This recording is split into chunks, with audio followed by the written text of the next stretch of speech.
Juillet 1111. Sous le soleil brûlant de l'été de Strasbourg, petite ville d'Alsace, région du Saint-Empire romain germanique, une femme sort au milieu de la rue. Son nom était Frau Trophéa, un nom dont personne ne se souciait, jusqu'à ce qu'elle fasse l'impensable. Elle se met à danser. Au début, les gens pensaient qu'elle avait juste le béguin. Elle dansait seule, au milieu de la rue, sans musique, sans partenaire, sans raison. Mais ses pieds ne s'arrêtèrent pas. Elle a continué à danser pendant des heures, du matin à midi, de midi à l'après-midi, de l'après-midi au soir. Son corps était trempé de sueur, son visage pâle, sa bouche ouverte, et elle ne pouvait plus respirer, mais elle dansait toujours. Les passants s'arrêtaient pour regarder, certains riaient, d'autres secouaient la tête, mais à mesure que la nuit tombait et qu'elle ne s'était toujours pas arrêtée, les sourires sur leur visage disparaissaient. Le lendemain, on la vit à nouveau danser. Elle a failli s'effondrer, mais à chaque fois qu'elle tombait, elle se relevait en tremblant et continuait sa danse saccadée. Pas de danse, pas de chorégraphie.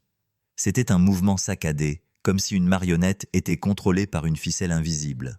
3 jours plus tard, 4 autres personnes ont commencé à danser avec elle. Ils ne peuvent pas s'arrêter non plus. À la fin de la première semaine, le nombre de danseurs avait augmenté à plus de 30. Ils ne parlaient pas, ne mangeaient pas, ne dormaient pas, ils tremblaient, se retournaient et se débattaient de peur et de douleur. Certains criaient tandis que leurs jambes étaient déchirées par le sang. D'autres se cognaient la tête contre le mur parce qu'ils ne pouvaient pas le supporter, mais ils continuaient ensuite. Ils ne peuvent pas se contrôler. La nouvelle s'est répandue dans toute la ville. Des foules se sont rassemblées pour regarder, horrifiées et curieuses. Certaines personnes pensent qu'il s'agit d'une maladie mentale, d'autres pensent qu'elles sont possédées par des démons. Le gouvernement ne savait pas quoi faire. Et puis, dans l'une des décisions les plus folles de l'histoire, le conseil municipal a ordonné la construction d'une scène publique, engageant des musiciens pour jouer de la batterie, de la flûte et des cordes, dans l'espoir que la musique ferait danser les infectés jusqu'à ce qu'ils soient fatigués.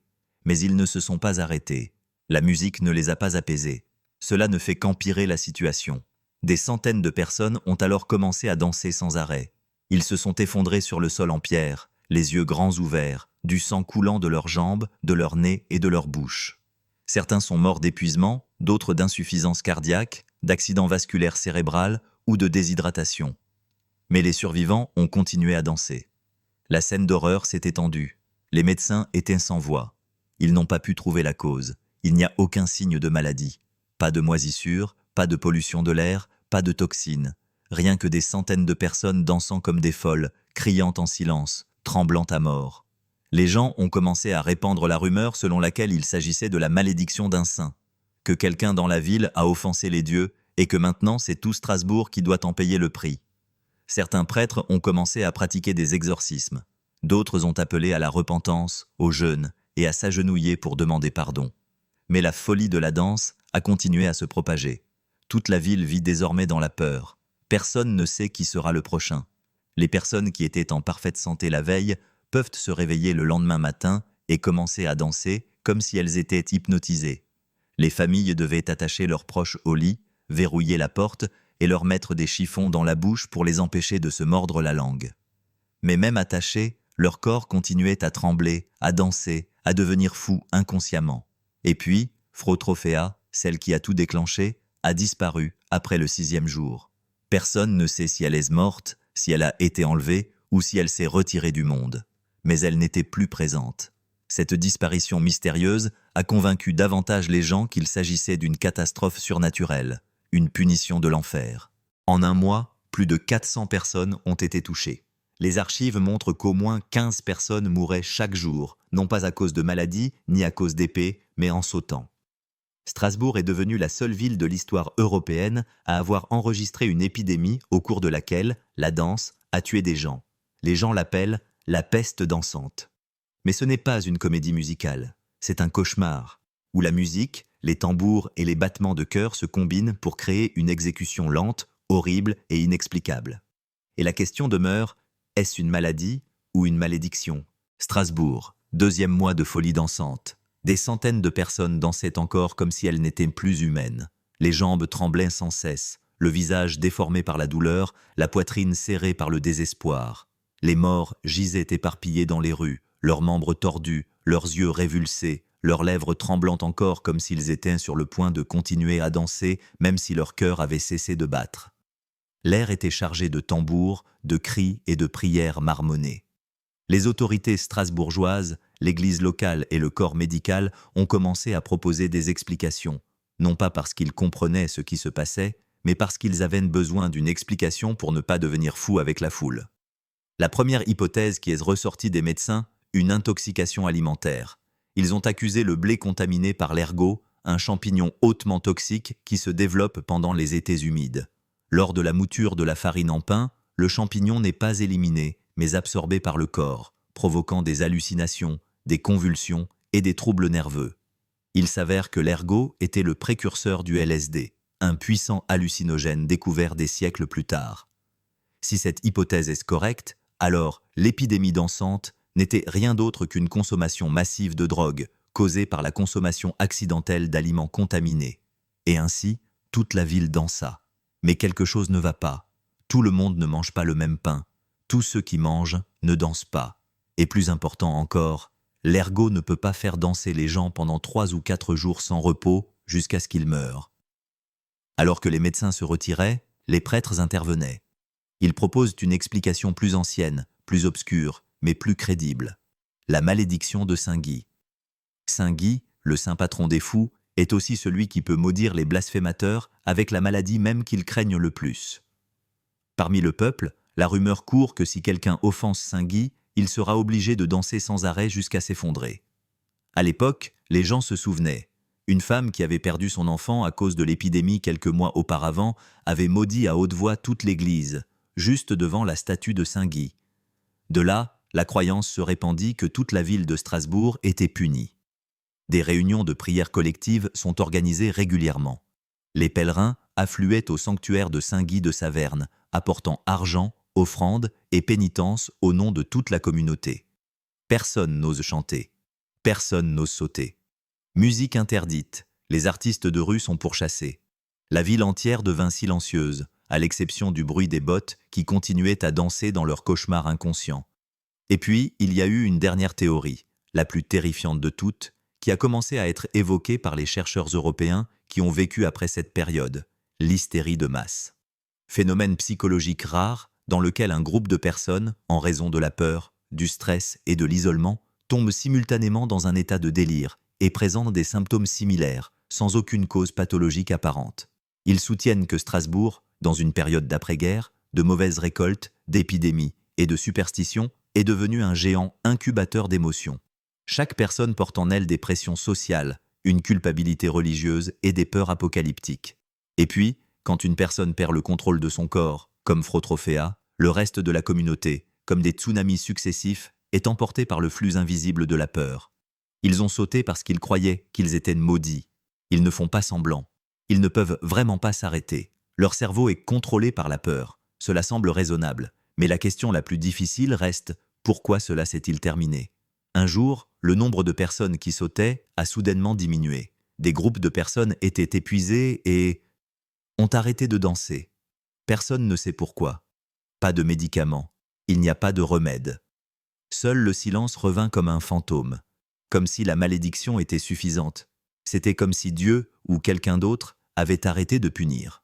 Mais ce qui a le plus intrigué les chercheurs est ce détail étrange.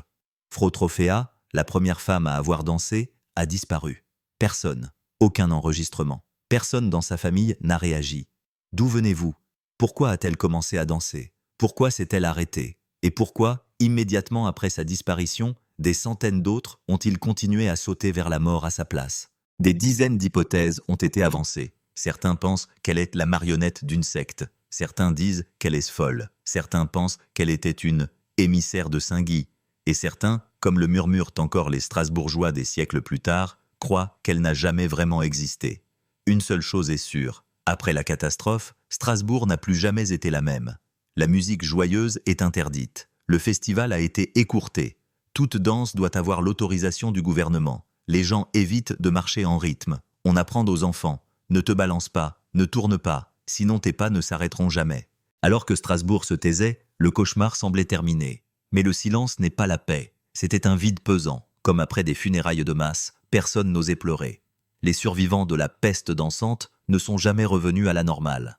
De nombreuses personnes souffrent de conséquences étranges. Tremblements constants des jambes, rythme cardiaque irrégulier. Certains tombent dans une dépression sévère, insomnie permanente.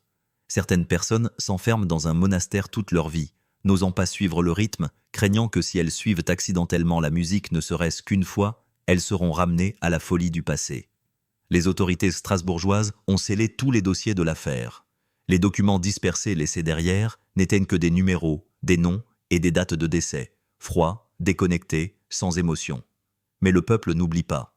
Depuis lors, chaque année en juillet, les mères nouent un fil rouge autour des poignets de leurs enfants, comme une amulette contre la malédiction. Lors des chaudes nuits d'été, personne ne bat des tambours, personne ne joue de la flûte. La musique est devenue tabou. Mais Dancing Plague est-elle vraiment la seule histoire? Ne sont pas.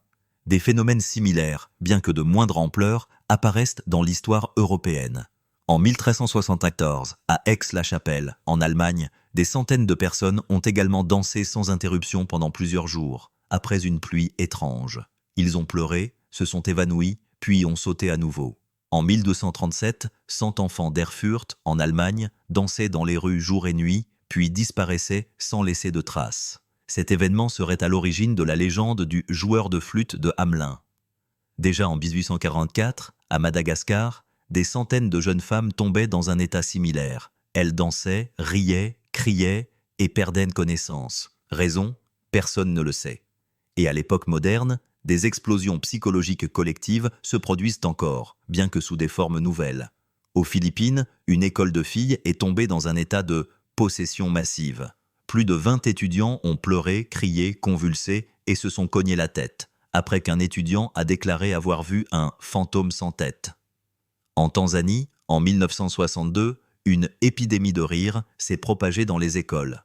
Les élèves ne pouvaient s'empêcher de rire, et cela a duré 6 mois. Pas de maladie, pas de médicaments, juste rire jusqu'à l'épuisement. Aujourd'hui encore, le phénomène du syndrome de Tourette de TikTok amène de nombreux adolescents à développer un comportement similaire à celui des personnes atteintes de maladies mentales, après avoir regardé trop de vidéos sur cette maladie. Qu'ont-ils en commun? Pas le diable. Ce n'est pas un virus. Mais l'esprit humain, lorsqu'il est réprimé trop longtemps par la peur, la pression, l'incertitude, peut exploser de la manière la plus étrange. La peste dansante de 1118 n'est plus un mystère. C'est le symbole d'une société réprimée où les peurs inexprimées ont trouvé leur propre langage, dansé jusqu'à la mort. À l'époque moderne, on ne danse plus dans la rue. Mais nous dansons dans nos têtes. Nous courons constamment après les nouvelles, les annonces, les tendances, les courts clips, jusqu'à ce que nous soyons épuisés. Nous dansons sur les réseaux sociaux. Chaque pas compte en like, en partage, en tendance. Et parfois, quand on voit une célébrité dire soudainement une bêtise, un étudiant fondre en larmes en classe, un streamer s'évanouir à l'antenne, on devrait se demander « Est-ce que quelqu'un commence à danser sans qu'on le remarque ?» Dancing Plague est un rappel. Les humains peuvent survivre à la guerre, à la maladie et à la famine, mais ils ne peuvent pas survivre à la perte de sens. Quand l'esprit ne peut pas faire face à la réalité, le corps parle dans le langage le plus fou. Et puis, que ce soit au XVIe ou au XXIe siècle, Strasbourg pourrait apparaître n'importe où, dans une rue paisible, à l'intérieur d'une salle de classe, ou en vous-même.